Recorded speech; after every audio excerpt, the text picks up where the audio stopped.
হলুদের পাতা ঝলসানো বা লিপ গ্লস একটি ছত্রাকজনিত রোগ। টেফ্রিনা ম্যাকুলেন্স নামক ছত্রাকের কারণে এই রোগটি হয়ে থাকে। হালকা থেকে মাঝারি আর্দ্র আবহাওয়ায় এই রোগটি দ্রুত ছড়ায়। পটাশিয়াম বা ফসফরাসের মতো পুষ্টি উপাদানের অভাবে এই রোগটি হয়ে থাকে।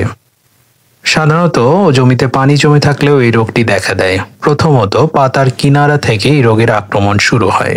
পাতায় ছোট ছোট ডিম্বাকার বা অনিয়মিত দাগ দেখা দেয়। দাগগুলো প্রথমে হলুদ হয় এবং পরে বাদামি, লালচে বাদামি বর্ণ ধারণ করে। আক্রমণ বেশি হলে দাগগুলো বড় হয়ে একভূত হয় এবং পাতা হলুদ হয়ে যায় এবং ঝলসে যায়। প্রথমত আক্রান্ত পাতা এবং ডগা কেটে মাটিতে পুঁতে বা উড়িয়ে ফেলতে হবে। সুষম সার প্রয়োগ করা যেতে পারে।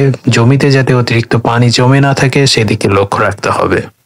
আর অতিরিক্ত আক্রমণ হলে কার্বেন্ডাজিম গ্রুপ অথবা প্রোপিকোনাজোল গ্রুপ বা কপার অক্সিক্লোরাইড গ্রুপের কীটনাশক যেমন টিলনোইন ব্যাবস্টিন 1 গ্রাম পার লিটার হারে মিশিয়ে স্প্রে করা যেতে পারে, অথবা ডাইথিওকার্বমেট গ্রুপের কীটনাশক ম্যানকোজেব 2.5 গ্রাম পার লিটার হারে মিশিয়ে স্প্রে করা যেতে পারে।